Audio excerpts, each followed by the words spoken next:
할렐루야. 네, 여러분 모두를 우리 주님의 이름으로 환영합니다.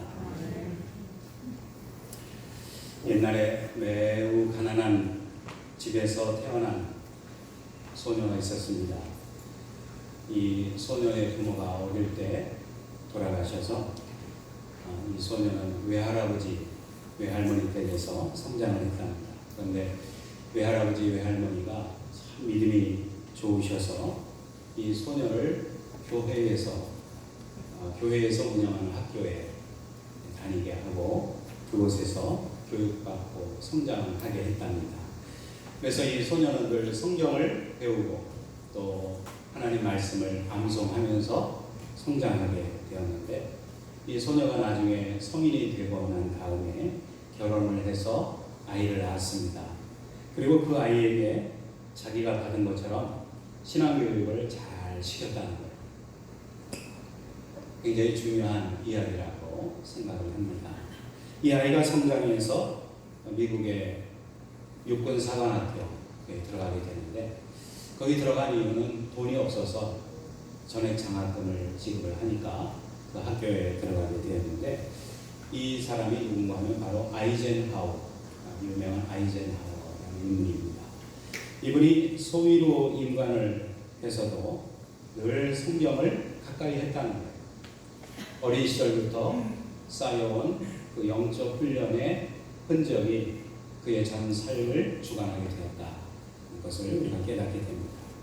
그래서 1차 세계대전 기간에 그가 초급 장교로 임관을 했습니다만, 주일이 되면 자기가 타고 있는 탱크에 그 주변의 아이들을 모아놓고 성경을 가르쳤다. 또 2차 세계대전, 그러니까 격동하는 시기에 이 사람은 참 귀한 일들을 많이 한 거죠. 2차 세계대전이 일어났을 때에는 이 사람이 연합군 사령관이 됩니다. 이 사람이 늘 기도하면서 하나님을 의지하고 그러면서 전쟁을 수행해서 결국 세계 역사가 우리에게 말해주듯이 연합군의 승리를 이끌어냈어요. 그래서 그는 나중에 미 합중국의 대통령이 되었습니다. 그런데 이분이 날마다 외우는 성경이 있대요. 그 성경이 무엇이냐면 스가랴 4장 6절의 말씀이었습니다. 만군의 여호와께서 말씀하시되 이는 힘으로 되지 아니하며 능력으로 되지 아니하며 오직 나의 영으로 되느니라. 아멘. 세계 최강의 부대 연합군을 통솔했던 장군이 이 말씀을 암송했다라는 것을 한번 상상을 해보시기 바랍니다. 그가 무엇을 의지했었는가 하는 것을 알 수 있는 그런 대목이 되겠습니다. 오늘날에도 하나님의 말씀이 우리를 변화시킨다는 사실을 믿으시기 바랍니다. 그래서 어린 나이에 자녀들을 말씀으로 양육하는 것 정말로 중요한 겁니다. 오늘 우리 이준화 성도하고 이은주 자매가 서로 만나서 결혼해가지고 아기를 낳았는데, 그 아기 이름이 이재우. 그 아기가 100일이 됐다고 오늘 100일 떡을 준답니다. 좋으시죠? 네. 웬 떡인가 하지 말고 그 떡 맛있게 꼭꼭 씹어서 교회에서 말고 집에 가서 잘 드시길 바라겠습니다. 그런데 그 100일 때부터, 물론 지금 이예수 권사님이 그냥 금이야 오기야 키우고 있다고 제가 듣고 있는데, 그 아기를 말씀으로 양육하는 그런 부모, 그런 조부모 될 줄로 믿습니다. 아멘. 오늘 우리들의 자녀들, 우리에게 맡겨준 다음 세대의 자녀들을 말씀으로 양육을 해야 합니다. 아멘. 말씀에는 능력이 있는 것을 우리가 분명히 믿어야 합니다. 아멘. 말씀이 우리를 변화시키고 자녀들을 변화시키고 가정과 사회와 국가와 전 세계를 변화시킬 수 있다는 이 믿음이 우리 가운데 필요합니다. 성경에 보면 제자들이 예수님의 공생의 기간에 예수님을 따라다닐 때 그때를 생각해 보면요, 제자들의 모습은 참 많이 부족했어요. 매사에 수동적인 모습을 보이는 것을 우리는 성경을 통해서 확인할 수 있습니다. 그러던 그들이 놀랍게 변화된 순간이 있었는데, 그때는 오순절이라고 하는 날이었습니다. 사도행전 2장에 오순절날 어떤 일이 일어났는가를 우리에게 말씀해주고 있는데, 오순절날에 성령의 충만함을 받은 이 제자들이 놀랍게 변화됩니다. 도망다니던 사람들이 예수를 십자가에 못 박아 죽인 바로 그 사람들, 그 유대인들 앞에서 담대하게 일어나서 예수 그리스도를 증거하지 않았습니까? 사도행전 2장 36절의 말씀을 한번 보세요.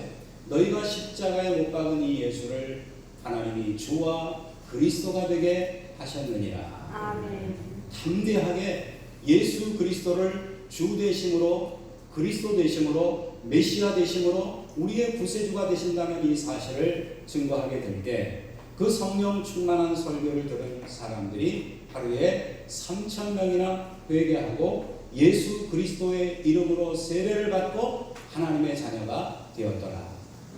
여러분, 이것이 성경이 우리에게 증거하는 놀라운 역사입니다. 여기서 우리가 깨닫는 것은 무엇입니까? 변화된 사람이 하나님의 일을 할 수 있다는 거예요. 변화되지 않고서는 하나님의 일을 할 수가 없습니다. 우리 안에 영적인 변화가 있어야 되는 거예요.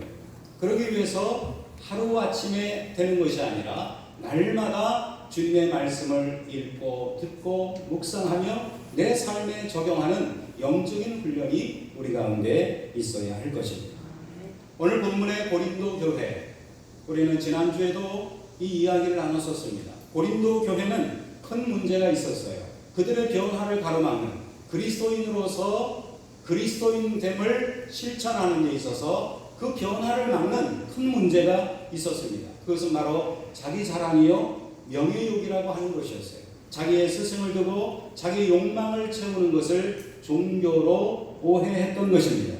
그래서 그들은 그 시대의 흐름을 따라서 자기 스승을 자랑하고 그것을 자기의 면류관으로 삼으려고 했던 거예요. 자기 자랑에 빠졌던 것입니다. 오늘 우리가 여기서 알아야 할 것이 있습니다. 그리스도인은 누굽니까? 그리스도인은 옛날에 걸었던 길, 옛날에 살았던 삶을 그대로 답습하는 존재가 아니라 그리스도인은 새로운 길을 걸어가는 존재라고 하는 사실입니다. 예수님을 뒤따른 제자들의 모습을 생각해 보세요. 제자들은 자신들의 옛 생활을 완전히 청산하고 예수님을 따랐습니다. 나를 따라오너라 너희로 하여금 사람을 낚는 어부가 되게 하리라. 그때에 그들은 배와 그물을 버려두고 옛 생활을 완전히 청산하고 예수 그리스도만 바라보고 그들은 예수님을 따랐다는 것이에요. 오늘 우리에게도 이와 같은 새로운 길을 걷는 결단이 필요합니다.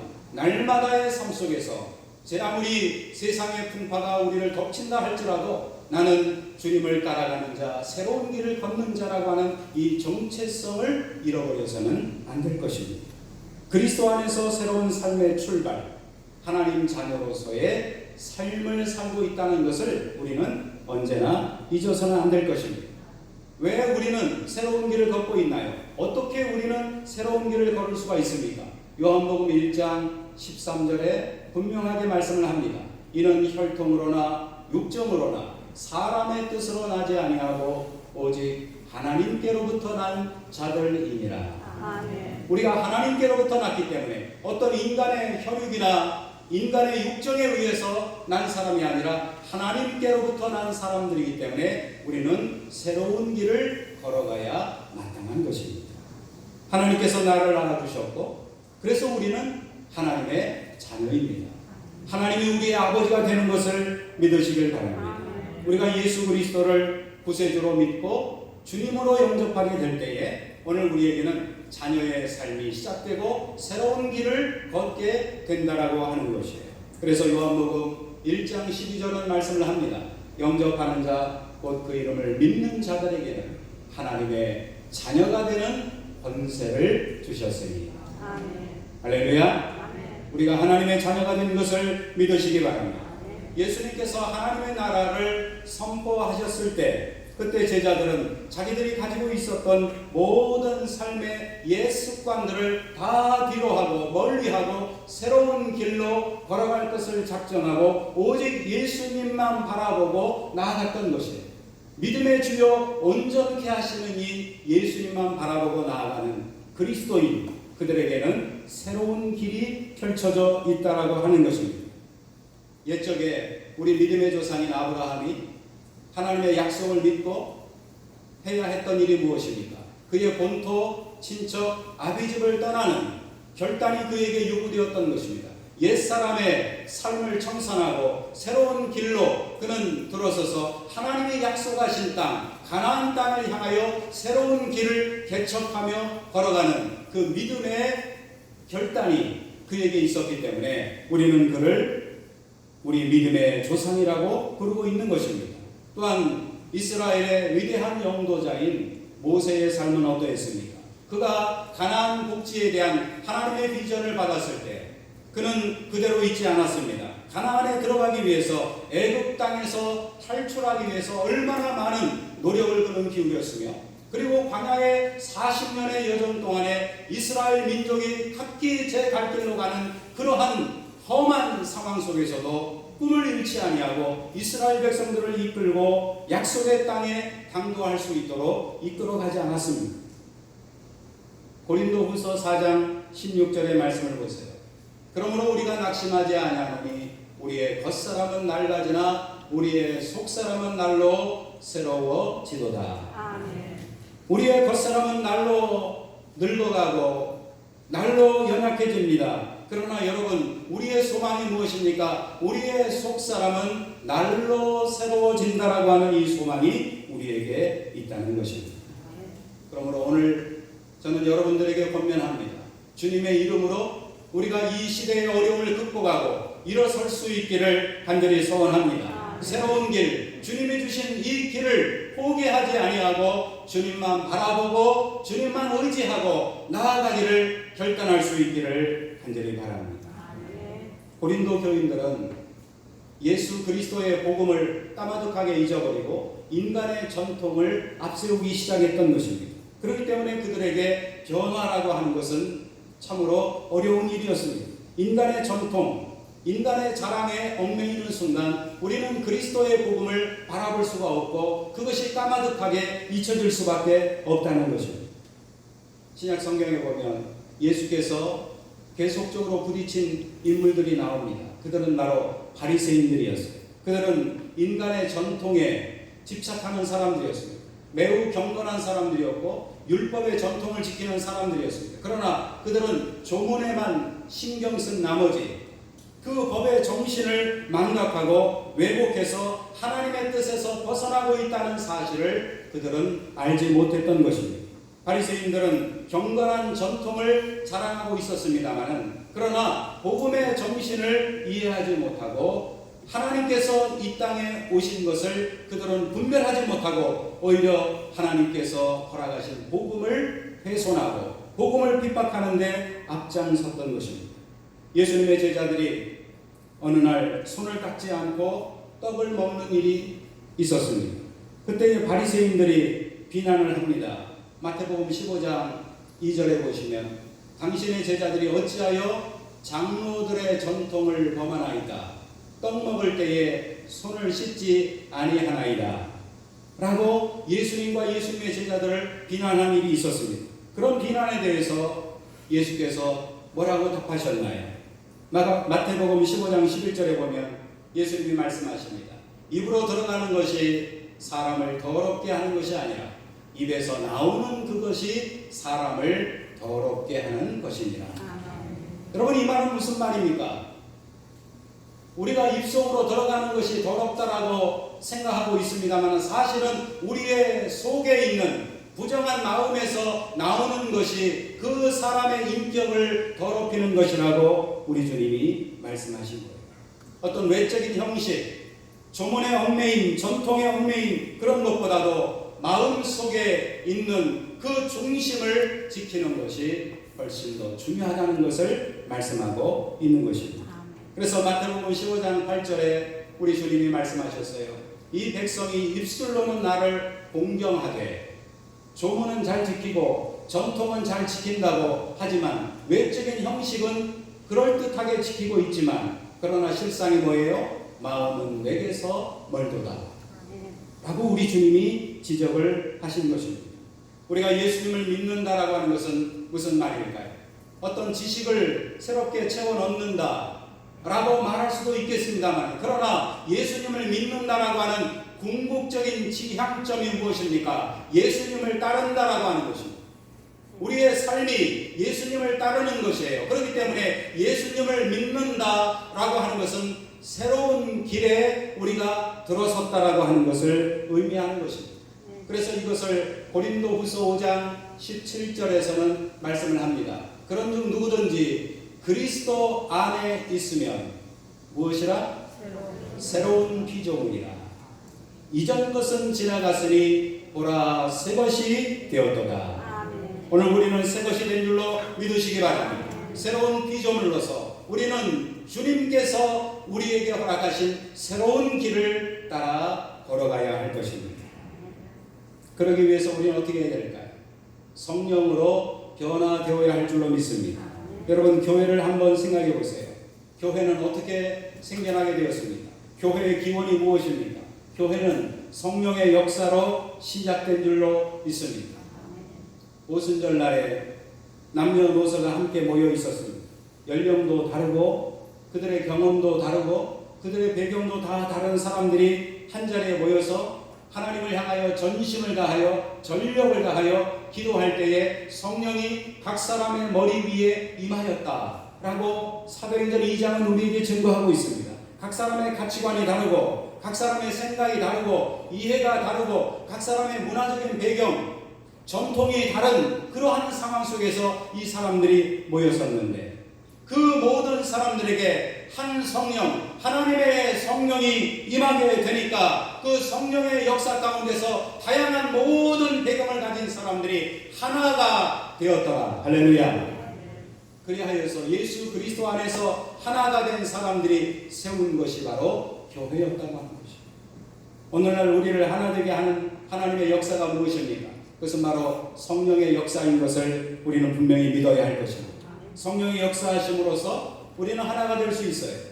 배경이 다르고 생각이 다르고 이해가 다르고 심지어는 언어가 다르고 문화가 다르다 할지라도, 우리의 삶의 상황이 다 다른 상황 속에서 왔다 할지라도 우리는 하나님의 성령 안에서 하나가 될 수가 있습니다. 성령이 역사하시면 진리를 이해하게 됩니다. 우리가 지금 진리를 이해하고 받아들이는 것은 성령께서 나를 주관하신 결과입니다. 얼마나 감사한 일입니까? 성령의 역사가 없이는 진리를 이해할 수가 없어요. 예수님을 믿고 영접할 수가 없습니다. 예수님을 고백할 수가 없어요. 예수님 안에서 한 교회를 이룰 수가 없는 것입니다. 그렇다면 이것은 무엇을 말씀하는 걸까요? 우리는 모두 하나님의 은혜 안에서, 성령님의 은혜 안에서 한 교회를 이루고 있는 줄로 믿으시길 바랍니다. 아무리 유식한 사람이라도 성령의 은혜를 받지 않고서는 예수를 주라고 고백할 수 없고 그리스도라고 고백할 수 없으며 하나님의 아들이라고 고백할 수가 없다는 것입니다. 그러므로 우리가 분명하게 말씀할 수 있는 게 뭡니까? 누구든지 성령 안에서 진리를 이해할 수가 있는 것입니다. 성령께서 그리스도인들에게 사명 감당의 능력을 주십니다. 그러므로 여러분 걱정할 거 없어요. 나는 힘이 없고 능력이 없는데, 그러면 여러분 한번 생각해 보세요. 아이젠하워 장군, 그 대통령을 한번 생각해 보세요. 얼마나 막강한 능력을 소유한, 군사력을 소유한 사람이었습니까? 그러나 그는 스가랴서를 암송하면서 오직 나의 영으로 되느니라, 이 말씀을 그는 읊조리면서 하나님을 신실하게 의지하게 될 때 그를 통해서 세계의 역사를 바꾸는 엄청난 역사를 이루시지 않았습니까? 우리가 비록 부족하고 연약하지만 간절하게 하나님을 의지하고 하나님의 말씀을 내 심령에 새기고 주님의 은혜를 사모하며 나아가게 될 때 성령께서 나의 능력이 되어주시고 나의 인도자가 되어주시는 것입니다. 예수께서 승천하시기 전에 약속을 주셨잖아요. 사도행전 1장 8절에 어떤 약속을 주셨습니까? 오직 성령이 너희에게 임하시며 너희가 권능을 받고 예루살렘과 온 유대와 사마리아와 땅끝까지 이르러 내 증인이 되리라.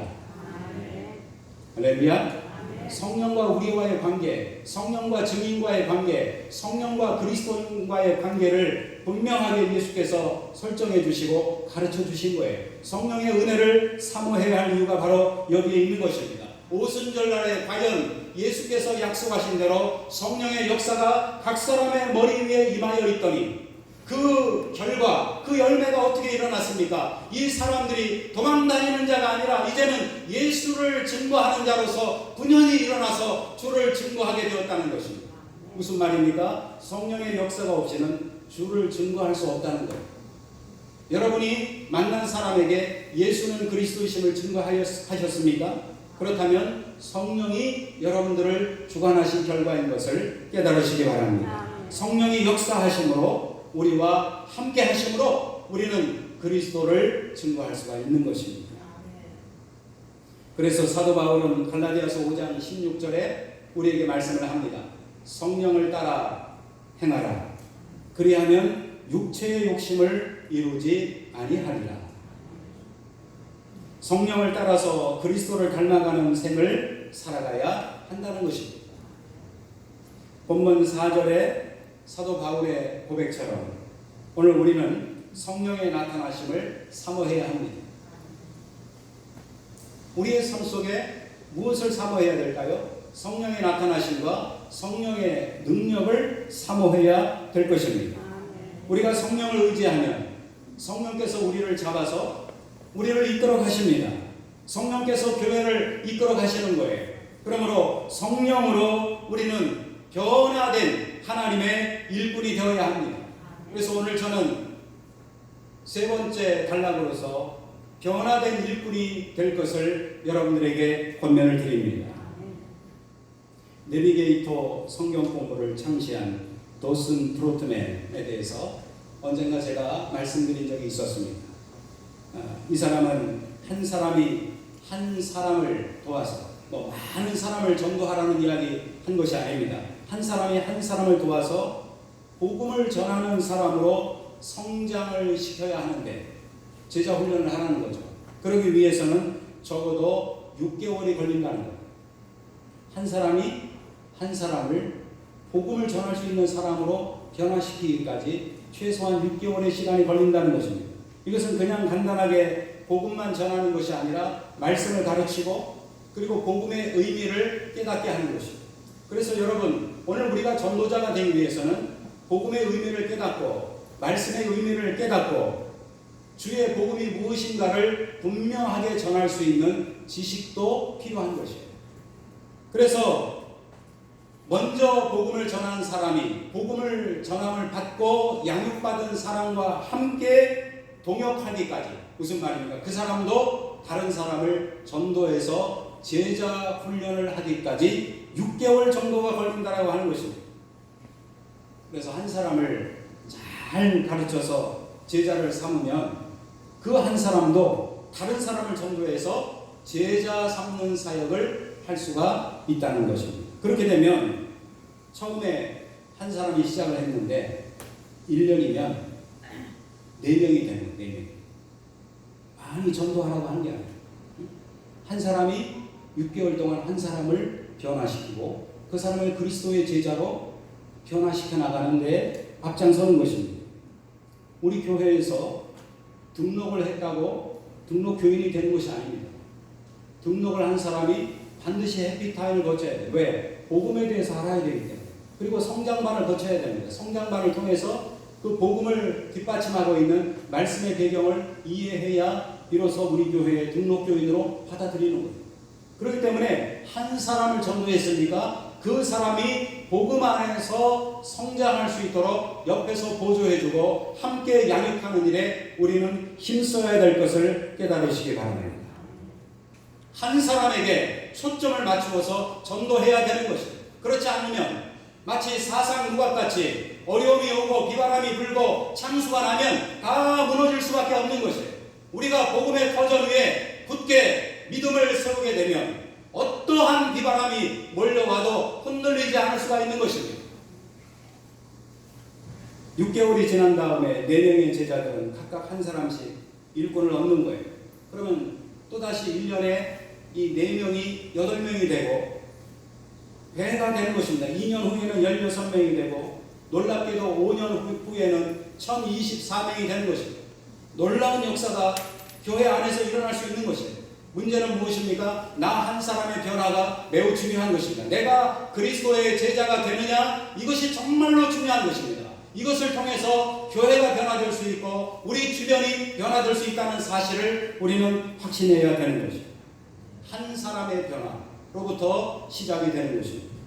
종교개혁자 마틴 루터는 자신의 죄에 대해서 강박관념을 가진 사람이었습니다. 그래서 그는 늘 주인 신부에게 날마다 시간마다 다가가서 고해 성사를 했습니다. 나는 이런 죄를 졌습니다. 뭐 수도원 안에서 무슨 그런 죄를 많이 졌겠습니까만 이 사람은 시간마다 주인 신부에게 가서 고해 성사를 하니까 그 신부님이 귀찮아가지고 야 루터야 다음부터는 죄를 몰아갖고 와라 그랬다는 이야기가 있지 않습니까? 그 정도로 마음속에 어떤 그 강박관념이 있는 그러한 인물이었어요. 굉장히 소심하고 강박관념의 인물, 이게 루터였다는 것입니다. 그런데 이 사람이 복음에 붙들리게 되니까 이 한 사람이 복음에 붙들리고 복음의 비밀을 깨닫게 되니까 이 사람이 그 엄청난 개혁의 불길을 일으키는 위대한 하나님의 일꾼이 되었다는 것을 성경이 우리에게 말씀하고 있지 않습니까? 루터는 1517년 10월 31일 로마 가톨릭 교회의 부패를 지적하면서 95개 교회의 반박문을 비텐베르크 성당 문에다 붙였습니다. 그럼으로써 종교개혁이 시작된 거예요.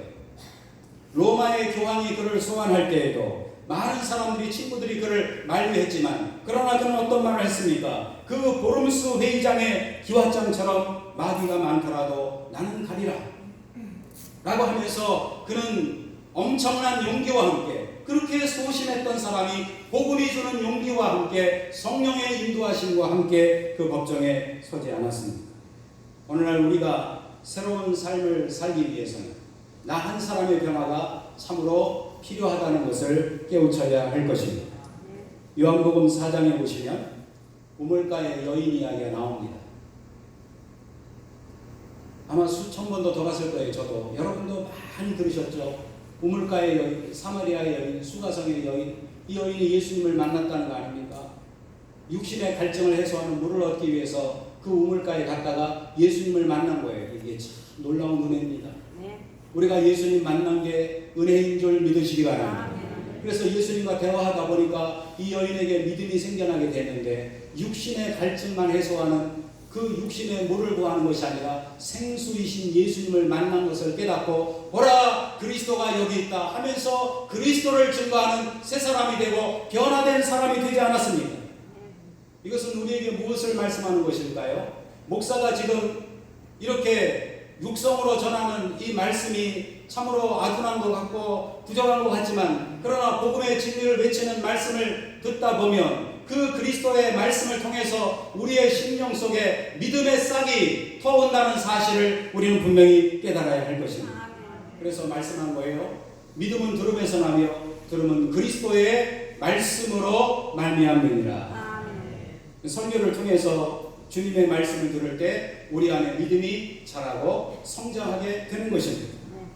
그런 면에서 말씀을 듣는 것을 통해서 하나님의 은혜가 임한다는 것을 우리는 분명히 믿어야 할 것입니다. 말씀을 사모해야 하는 거예요. 날마다 말씀을 사모하며 말씀 안에 사는 그러한 삶을 우리가 살아야 합니다. 사도 바울은 고린도 교회의 분열의 문제, 자기 자랑의 문제를 해결하기 위해서 오늘의 본문을 쓰고 있는 거예요. 그 본질을 우리는 분명히 알고 본문을 이해해야 할 필요가 있습니다. 바울은 헬라 철학의 본고장인 아테네에 간 적이 있었어요. 고린도에 가기 전에. 그 아테네에 도착했을 때 그는 헬라 철학자들이 주로 모이는 아레오바고 언덕, 아주 유명한 언덕입니다. 이 사진을 보세요. 바울이 이 아레오바고 언덕, 이 언덕은 커다란 바위로 된 언덕이에요. 매우 큰 바위인데 그 언덕에 얼마나 2000년 동안 수많은 순례객들이 그 바울이 연설한 그곳에 가기 위해서 수많은 사람들이 이곳에 올라가서 그런지 이 바위가 반들반들해. 사람들의 발로 그 바위가 마모돼가지고 반들반들합니다.